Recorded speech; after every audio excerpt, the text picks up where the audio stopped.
हम लोग इंग्लिश का चैप्टर 1 देखेंगे। इंग्लिश ग्रामर है। इसमें सबसे पहले हम लोग को दिया हुआ है चैप्टर द सेंटेंस। तो द सेंटेंस के बारे में हम लोग पढ़ेंगे। तो सबसे पहले तो यहाँ दिया है कि वाक्य किसे कहते हैं। तो आपको तो ऐसे पता ही है कि वाक्य किसे कहते हैं। इससे पहले भी हम लोग वाक्य पढ़े हैं कि वाक्य किसे कहते हैं। तो क्या था, शब्दों के सार्थक समूह को वाक्य कहते हैं।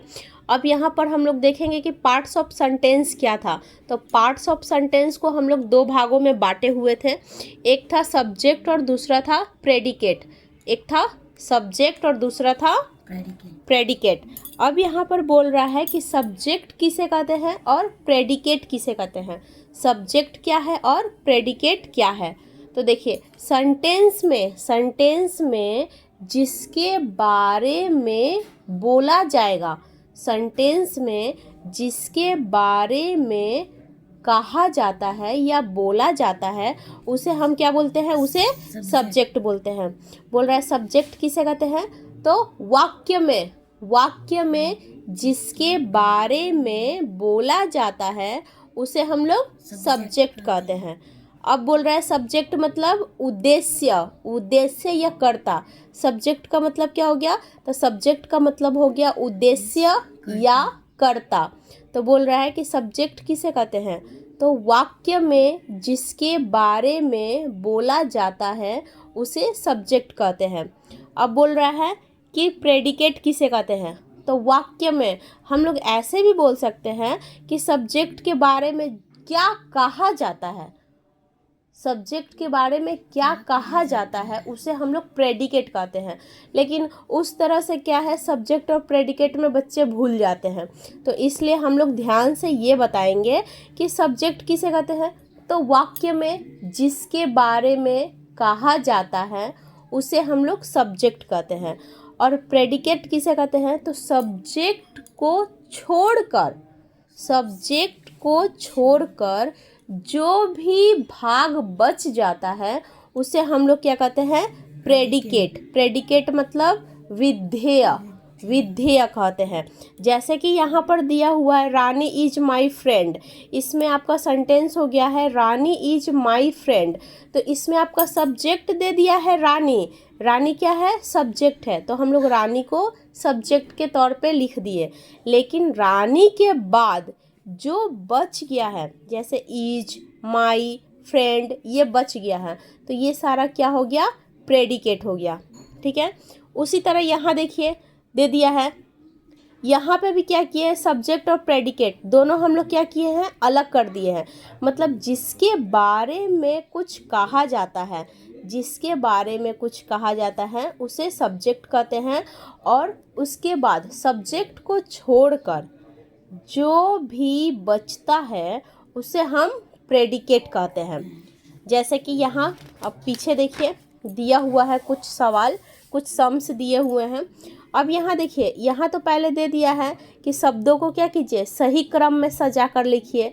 जैसे दे दिया है अ, डैट, बॉय, इज़, तो इसको आपको सजा के लिखना है। तो आप लिख सकते हैं डैट इज़ अ बॉय। इस तरह से आप सजा कर लिख सकते हैं।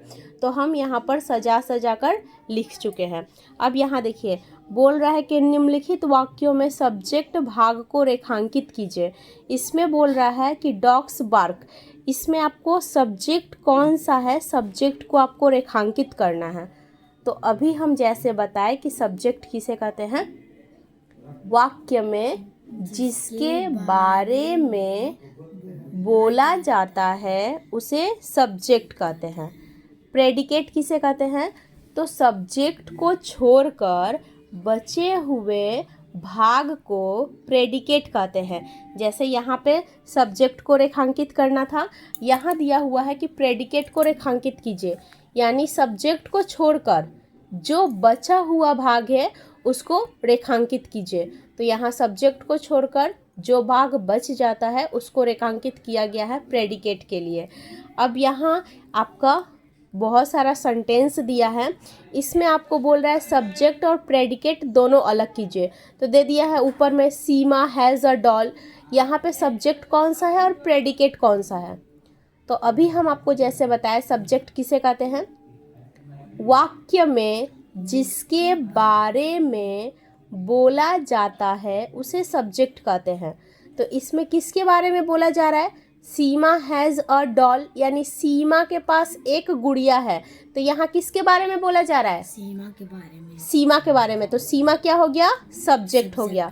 तो सीमा को हम लोग सब्जेक्ट में लिख दिए। जब हम लोग सीमा को सब्जेक्ट में लिख दिए तो बचा क्या? हैज़ अ डॉल, ये बच गया है। तो हम इसको क्या करेंगे? यहाँ पर प्रेडिकेट में उतार देंगे। ठीक है, तो ये हो गया सब्जेक्ट और प्रेडिकेट। इसी तरह हम यहाँ कॉपी में कुछ दिए हैं। सेंटेंस, सामान्य रूप से सेंटेंस के दो भाग हैं, एक है सब्जेक्ट, दूसरा है प्रेडिकेट। सब्जेक्ट का मतलब हो गया कर्ता या उद्देश्य, प्रेडिकेट का मतलब हो गया विधेय। अब बोल रहे हैं सब्जेक्ट किसे कहते हैं? तो वाक्य में जिसके बारे में कुछ कहा जाता है उसे उद्देश्य कहते हैं, यानी सब्जेक्ट कहते हैं। वाक्य में सब्जेक्ट को छोड़कर बाकी के बचे हुए भाग को विधेय कहते हैं, यानी प्रेडिकेट कहते हैं। जैसे यहाँ पे कुछ एग्जाम्पल दिया हुआ है। एग्जाम्पल में दिया हुआ है द स्काई वाज क्लाउडली। ठीक है, अब यहाँ देखिए द स्काई, यहाँ पे किसके बारे में बोला जा रहा है? स्काई के बारे में। तो यहाँ पे द स्काई जो हो गया, द स्काई, ये क्या हो गया?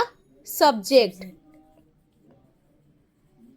ठीक है, और द स्काई के बाद यहाँ पे जो भी बच गया ये क्या हो गया? प्रेडिकेट। प्रेडिकेट हो गया। आई एम अ गर्ल, इसमें सब्जेक्ट क्या हो गया? आई। आई हो गया subject. Am a girl predicate. Sunil is absent, इसमें सब्जेक्ट और प्रेडिकेट क्या हो गया? सुनील क्या हो गया? सब्जेक्ट। और जो बच गया वह क्या हो गया? प्रेडिकेट। इसमें वी वेयर हैप्पी, इसमें सब्जेक्ट क्या हो गया? वी। तो वी जो है वह सब्जेक्ट हो गया। और क्या बच गया? Where happy. तो वेयर हैप्पी क्या हो गया? Predicate. Predicate. The sun is hot, इसमें सब्जेक्ट क्या हो गया? द सन, यानी सूरज के बारे में बोला जा रहा है। तो द सन हो गया सब्जेक्ट।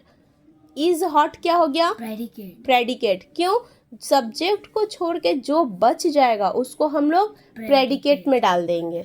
ठीक है, दिस इज हर कैट, इसमें सब्जेक्ट क्या है? दिस। अब बच क्या गया? Is her cat. Is her cat क्या हो गया? प्रेडिकेट। तो इस तरह से सब्जेक्ट और प्रेडिकेट को हम लोग अलग करते हैं। सब्जेक्ट और प्रेडिकेट को इस तरह से अलग करते हैं।